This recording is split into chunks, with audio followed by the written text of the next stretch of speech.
This channel does not promote any violence, harmful, or illegal activities. All content provided by this channel is meant for an educational and information purpose only. West Bengal joint platform of doctors এবং অভয়া মঞ্চর ডাকে যে ধর্ণা অবস্থান কর্মসূচি চলছে আমরা সেদিকে চোখ রাখবো। তবে এই মুহূর্তে আমরা চোখ রাখবো নিউ আলিপুরে। সেই নিউ আলিপুর গতকাল যেখানে সন্ধ্যেবেলায় আগুন লাগে একদম বিপি পোদ্দার হসপিটালের ঠিক পাশে দুর্গাপুর ব্রিজ রয়েছে, দুর্গাপুর ব্রিজের ঠিক নিচে যে ঝুপড়ি ছিল সেই ঝুপড়িতে আগুন লাগে এবং ঘটনাস্থলে সঙ্গে সঙ্গে প্রথমে স্থানীয়রা হাত লাগালেও তারপরে পৌঁছে যায় দমকল বাহিনী, ডিজাস্টার ম্যানেজমেন্ট টিম এবং হাত লাগায় ভারতীয় সেনাবাহিনীর জওয়ানরাও। সেখানে পৌঁছে যান রাজ্যের দুই মন্ত্রী ফিরহাদ হাকিম অরূপ বিশ্বাস এবং স্থানীয় কাউন্সিলর জুঁই বিশ্বাস। পৌঁছে যান তৃণমূলের নেতারা ছাড়াও সেখানে কংগ্রেস নেতৃবৃন্দ সেখানে পৌঁছন এবং আজকে সেখানে ছবিটা ঠিক কিরকম আমরা সেটা দেখতে পাচ্ছেন। সেখানে রয়েছেন আমাদের প্রতিনিধি নাজিয়া রহমান। নাজিয়া, আজকে সকালের ছবিটা ঠিক কিরকম দেখতে পাচ্ছ?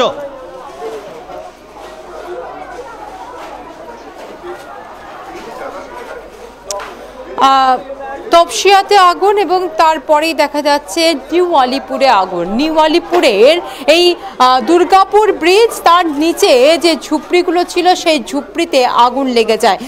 শনিবার সন্ধেয় এই ঝুপড়িতে আগুন লেগে যায়। কয়েকশো ঝুপড়ি, এখানে প্রায় 100-রও বেশি ঝুপড়ি এবং কয়েকশো মানুষের বাসস্থান বলা যেতে পারে। বছরের পর বছর তাদের দিন কাটে এই ব্রিজের নিচে এবং এখানেই চলে তাদের সংসার, এখানেই তাদের কাটে জীবন।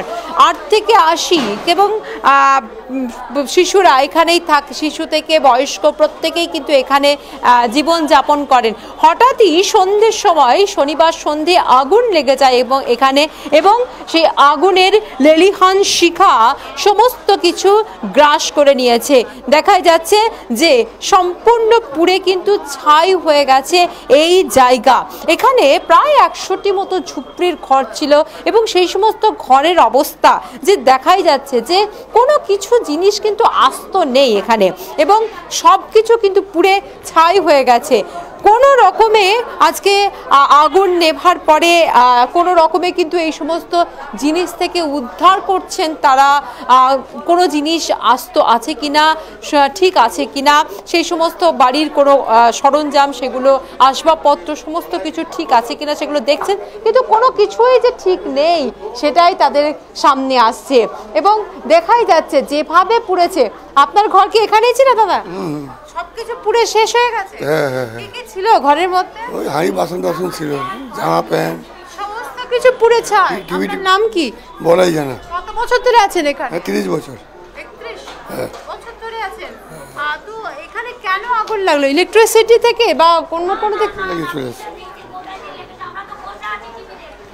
হ্যাঁ, কি বলছেন বলুন, কোথা থেকে আগুন লেগেছে? কিছু তো বসে টিভি দেখছি, এবার আমরা দেখছি কি আগুনের তাপ আসে পিছন দিক দিয়ে। এবার আমরা বলি আগুন আগুন, আমি এবার চিল্লাচ্ছি বাইরের দিকে। এবার কি করে দেখেছি দিদিভাই, কি বলবো আর। সবকিছু শেষ নাকি? শেষ, এই যেটুকুনি পড়ে আছে, আমারটা যে কাপড় পরে আছেন সেটাই আছে। হ্যাঁ, আর কিছু নেই।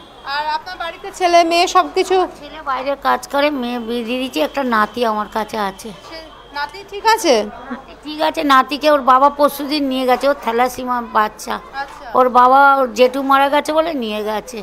কোনো কিছু জিনিসপত্র কি রাখতে পারেননি বাড়ির? কিচ্ছু না, কিচ্ছু না। আপনার নাম? আমার নাম আরতি জানা। আপনিও কি এখানেই থাকেন? না না, আমি দেখতে। আচ্ছা, একজন বাচ্চা কোলে নিয়ে আছেন, আপনি এখানেই থাকেন? কি বলবেন, যখন আগুন লাগলো কিভাবে প্রাণে বাঁচবার চেষ্টা করলেন? হ্যাঁ, সব বাড়ি থেকে ওদিকে সব চলে গেছিলাম, সবকিছু নষ্ট, সবকিছু চলে গেছে। হ্যাঁ, কোলের শিশু নিয়ে এখন কিন্তু রাস্তার ফুটপাতে। আর এখন শীত পড়েছে এবং তাপমাত্রা কমবে। এই শীতের হাত থেকে রক্ষা পেতে গেলে পরে মানুষ বাড়িতেই যায়, কিন্তু বাড়ির যা পরিস্থিতি দেখাই যাচ্ছে সব কিছু পুড়ে ছাই হয়ে গেছে বাড়িতে, কোনো কিছুই কিন্তু আস্ত নেই। এবং এই রকম পরিস্থিতিতে কোনো ক্রমে কিন্তু সেই সমস্ত ভাঙা জিনিসগুলো একত্রিত করার চেষ্টা করছেন, পুড়ে যাওয়া জিনিসগুলো একত্রিত করার চেষ্টা করছেন। আমি একটু ওইদিকে যাব যেদিকে সমস্ত জিনিসপত্র যেগুলো পুড়ে ছাই হয়ে গেছে, ফ্যান দেখতেই পাওয়া যাচ্ছে যে কিভাবে পুড়েছে, হাঁড়ি কুড়ি হাঁড়ি বাসন এখানে যেগুলো আছে সমস্ত কিছু কিন্তু পুড়ে ছাই হয়ে গেছে। টিনগুলোর অবস্থা দেখলেই বোঝা যাচ্ছে যে আগুনের লেলিহান শিখা কেমন ছিল, এবং কোনো কিছুই কিন্তু আর ঠিকঠাক নেই। বাসনপত্র থেকে শুরু করে আসবাবপত্র কোনো কিছুই কি ঠিক নেই, সব পুড়ে সব পুড়ে শেষ। এই তো সব এক্সট্রা করে হাঁপিয়ে যাচ্ছি আমি সব ইয়ে করে রেখেছি। কোনো ক্রমে প্রাণে রক্ষা পেয়েছেন, বাকি জিনিসপত্র কিছুই রক্ষা করা যায় না। টাকা পয়সা জিনিসপত্র কিছু বার করে যায় না। টাকা পয়সা সমস্ত পরিচয়পত্র সব পুড়ে সব পুড়ে গেছে। তারপরে আমাদের কার্ড ফার্ড সব পুড়ে গেছে এদিকে। গতকাল রাত্রে ওনারা কোথায় ছিলেন এবং সেখানে খাবার দাবারে কি বন্দোবস্ত করা হয়েছিল? আবার তো করতে হবে, সব করতে হবে। হাঁপিয়ে যাচ্ছি। গতকাল রাত্রে কোথায় ছিলেন? এখানেই ছিলাম। আচ্ছা, খাওয়া দাওয়ার ব্যবস্থা সব স্কুলে খাওয়া হয়েছে, সব স্কুলে খাওয়া হয়েছে। আর ওখানে সব রাত্রিরে, ওখানে অনেক রাত্রিরে চলে গেলাম, রাত্রিরে 1টা 1:30 2টোর মধ্যে ওখানে চলে গেলাম। তা চুরি গেলে এখানে সব চুরি হয়ে যাবে, সব মনে নিয়ে বসেছিলাম। আর ওখান থেকে আপনার নাম কি? আমার নাম সুমিত্রা সর্দার। সবকিছু পুরো সমস্ত সব শেষ, কিছুই নেই, কিছু নেই। যা ছিল বাচ্চা কাচ্চা সব ডকুমেন্টস সব শেষ হয়ে গেছে। 3টে 4টে বাচ্চা আমার সব চলে গেছে, আমাদের নিজেদের ডকুমেন্টস সব শেষ হয়ে গেছে। আবার এগুলো করতে হবে, আবার এগুলো করতে হবে, কি আর করব। এখানটা আপনার ঘরে কি এই সব জিনিসগুলো আপনার ঘরে ছিল নাকি? এসব ছিল না, এসব এই ঘরে ছিল। আমার ঘরে যা ছিল সব পুড়ে গেছে, কিছুই আর পাইনি, না কিছু পাইনি। এই কটাই পেয়েছি, আর কিছু পাইনি। দেখাই যাচ্ছে যে যেভাবে আগুন লেগেছে কোনো জিনিস সরকারের তরফ থেকে বা প্রশাসনের তরফ থেকে কি তাদের পাশে এসে দাঁড়িয়েছে? কারণ গতকালই সেখানে বলা ছিল যে নিউ আলিপুর কলেজে তাকে রাত্রিবাসের বন্দোবস্ত করা হয়েছে এবং তাদের পুরো বিষয়টি খতিয়ে দেখা হবে। তাদের খাওয়া, পানীয় জল, বাচ্চাদের জন্য আলাদা করে পেঁপে ফুড ইত্যাদি ইত্যাদির বন্দোবস্ত করা হবে। নাজিয়া, ব্যবস্থাটুকুনি করেছে, আর খাওয়া মানে রাতে খিচুড়ি মিচুড়ি এসব করে খাইয়েছিল। আজকেও তো সেরকম আজকে ব্যবস্থা করছে, কি করছে আমরা এখন জানি না। এখানেই আছেন? হ্যাঁ, এখানেই আছি আমরা সারাক্ষণ এখানেই আছি। আর কোথায় যাব? কোথাও তো যাওয়ার নাম? সুনীল সরকার। আমরা সুনীল সরকারের সঙ্গে কথা বললাম। আমি আরো একবার ছবিটা দেখাবো, যে দেখতেই পাওয়া যাচ্ছে আলমারিগুলোর কি অবস্থা। সমস্ত কিছু কিন্তু পুড়ে আগুনে তুবড়ে গেছে বলা যেতে পারে, সমস্ত নষ্ট হয়ে গেছে সব। আপনিও এখানেই থাকতেন? আপনার নাম কি? আমার নাম আমজেদ। আমজেদ শেখ। আমজেদ শেখ। কত বছর ধরে আছেন এখানে? 40 বছর আছে। 40 বছর এই ব্রিজের নিচেই থাকেন চুপড়ি করে? আগুন মানে লাগার পরে কোনো জিনিস বের করতে পারেননি? সবকিছু পুড়ে ছাই হয়ে গেছে? সব পুড়ে ছাই হয়ে গেছে, পরিচয়পত্র থেকে সব কিছু। তুমি দেখো, একটা সাইকেল দেখাবো আমি, সেই সাইকেলটার পরিস্থিতি দেখো কি অবস্থা। সবকিছু কিন্তু পুরো ছাই হয়ে গেছে, সবকিছু পুরো নষ্ট হয়ে গেছে। কোনো জিনিস যেখান থেকে বের করবার চেষ্টা করছেন, আমরা ছবিতে দেখাবো যে যেখান থেকে বের করবার চেষ্টা করছেন এবং কোনো রকমে যদি জিনিস উদ্ধার করা যায় বা কোনো জিনিস যদি নেওয়া যায় সেই চেষ্টা করছেন, কিন্তু দেখে মনেই হচ্ছে কোনো জিনিসই কিন্তু নেওয়ার নয়। তার কারণ পুরে সব কিছু শেষ হয়ে গেছে, আগুনের লেলিহান শিখা। আরও একটা বিষয় হচ্ছে, এখানে কিন্তু বহুতল আছে এবং সেই বহুতলগুলোই আগুন ছড়িয়ে যাবার একটা আশঙ্কা ছিল। দমকলের কর্মীরা সেই বহুতলে যাতে আগুন না ছড়িয়ে যায় তার জন্য দ্রুততার সঙ্গে তারা ব্রিজের উপর থেকে জল দেওয়ার চেষ্টা হয়েছিল, ব্রিজের উপর থেকে জল দেওয়া হয়েছিল। দমকল প্রশাসন সব কিছু চেয়েছিলেন। তাও দেখাবো আজ কিছুটা লেগেছে সেই বহুতলে, কারণ এই যে ঝুপড়িগুলো ছিল সেই ঝুপড়িগুলো কিন্তু বহুতল ঘেঁষা এবং তাতে কিন্তু দেখাই যাচ্ছে যে বহুতলের আজ কিন্তু কিছু লেগেছে, কালো হয়ে গেছে বহু জায়গা। আমি এই দিকে যে ছবি দেখাবো, দেখাই যাচ্ছে যে কালো হয়ে গেছে, আজ কিছু লেগেছে। তবে ভয়াবহভাবে তাদের কোনো ক্ষতি হয়নি, কিন্তু সেই ক্ষতির সম্ভাবনা কিন্তু হতেই পারত। ব্রিজের নিচে এই ঘটনা এবং এতে কিন্তু দেখাই যাচ্ছে প্রায় 100টি পরিবার, এখানে প্রায় 100টি পরিবার, কয়েকশো মানুষ, 100টি মতো প্রায় ঝুপড়ির ঘর, হয়তো এমনভাবে একটার সঙ্গে একটা লাগোয়া ঘর এবং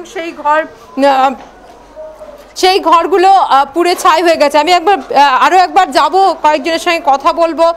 আমি ছবি দেখাতে যাবো, দেখাই যাচ্ছে টিনগুলোর পরিস্থিতি, ঘরগুলো যে টিনগুলো দিয়ে তৈরি করা হয়েছিল বা ইট দিয়ে টিনের ছাউনি দিয়ে ঘর তৈরি করা হয়েছিল, সেই সমস্ত ইট সব কিছু পুড়ে কিন্তু শেষ হয়ে গেছে। এখন শুধুমাত্রই হাউতাস এবং শুধুমাত্রই অপেক্ষা যে কিভাবে আবার নতুন করে শুরু করা, তার কারণ পরিচয়পত্র, টাকা পয়সা সব কিছু কিন্তু পুড়ে শেষ হয়ে গেছে এবং সেই সমস্ত আবার পুনরায় নতুন করে করা। এখন স্কুলে আশ্রয় পেয়েছেন এই সমস্ত গৃহহীন মানুষেরা, যারা বহু বছর ধরে এই জায়গাতেই তারা বসবাস করেন, এই জায়গায় তারা থাকেন এবং দেখাই যাচ্ছে নিজের নিজের জায়গায় তারা এসে বসছেন, কিন্তু জিনিসপত্র আজকে কোনো কিছুই কিন্তু আস্ত নেই, জিনিসপত্র কোনো কিছুই কিন্তু ঠিক কোনো কিছুই কিন্তু নিয়ে যেতে পারছেন না। শুধুমাত্র নিজের যে জায়গা, শুধুমাত্র নিজের যে জায়গাটা সেই জায়গাটাই আছে, বাকি কোনো কিছুই নেই। কিছু নেই, সব পুড়ে গেছে, কিছু নেই তো, সব পুড়ে গেছে, সব পুড়ে গেছে, পরিচয়পত্র থেকে শুরু করে টাকা সব কিছু সব পুড়ে গেছে, সব পুড়ে গেছে, এদের কিছু বাঁচেনি। আপনিও কি এখানেই থাকেন? আমি এখানেই থাকি। বাড়ি কোনটা ছিল? ইটে ঢাকা পড়ে গেছে, এই যে বাড়ি, ইট পুরো পুড়ে চাঁদি হয়ে গেছে, আর কিছু বাঁচেনি, শুধু প্রাণের রক্ষা। খালি পেনে ওই 6টার দিকে আগুনটা লেগেছিল বলে লোকজন ছিল, ওই আল্লাহ করেছে বলে আমরা বার হয়ে গেছি। এটা রাত্রি 9টা 10টার দিকে হলে আমরা সব পুড়ে যেতে, এখানে কেউ বাঁচত না। এই আমার নাম সুজন রায়। সুজন রায়, তার সঙ্গে আমরা কথা বললাম। এখানে অনেকজন বসে আছেন।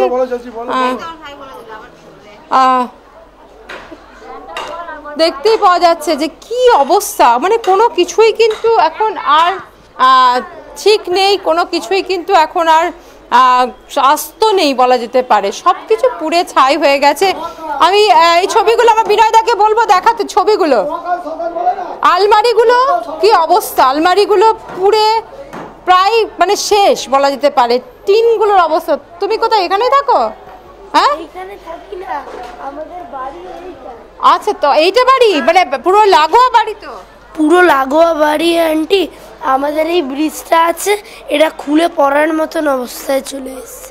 এখানে গাড়ি করে যাওয়া আসা করছে না, এইখানে মনে হচ্ছে আমাদের ভয় লাগছে। এইখানে আমাদের সব পাইপ জ্বলে গেছে আর সব কানেকশন খুলে গেছে, আর আমাদের ভেতরে সব জানলা ভেঙে গেছে। ঘরে আছে মানে ঘরেও এরকম এফেক্ট পড়েছে? ঘরের দরজা ফরজা সব পুড়ে গেছে, মানে প্লাস্টিকের দরজা মানে পুরো মুড়ে গেছে।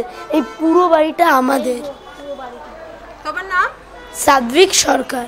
কি বলবো, আপনি এই বাড়িতেই থাকেন? না, এই বাড়িতে থাকি, ইনিও কথা বলবো না, আমি কথা বলতে পারি না। সব কি অবস্থা এখন, কতটা আতঙ্কের? এই যে সব পুড়ে গেছে, দেখতে পাচ্ছেন, সব সিলিন্ডার বাস্ট পড়েছে। আপনাদের ঘরে সিলিন্ডার বাস্ট? না, এখানে বস্তিতে সিলিন্ডার বাস্ট এখানে। হ্যাঁ, কতটা আতঙ্কের মধ্যে ছিলে কালকে সারা রাত? খুব আতঙ্কের মধ্যে, সারা রাত ঘুম হয়নি। ইলেকট্রিক ছিল না, দরজা খোলা ছিল, তাহলে হঠাৎ করে আওয়াজ হচ্ছে দুম করে, মানে পুরো ওপর থেকে কিছু উড়ে গেল, মানে দুম দাম করে অনেকবার আওয়াজ। আরো আতঙ্ক হচ্ছে, এই ব্রিজ যদি পড়ে যায় তাহলে আরো এফেক্ট হবে। হ্যাঁ, ওপর থেকে খসে। কজন আছে তোমাদের? আমাদের বাড়িতে মা, বাবা, তারপর আমার ভাই, ওরা সব আছে। এইটা তোমাদের বাড়ি। দেখতেই পাওয়া যাচ্ছে যে বাড়ির পরিস্থিতি মানে কতটা এফেক্ট হয়েছে, এখানে যে আগুনটা লেগেছে সেই আগুনের ফলে কিন্তু কতটা এফেক্ট হয়েছে এবং তারা কতটা কেন এফেক্টটা হয়েছে জানো কি? এখানে ইলেকট্রিক ভাড়া দেওয়া হয়,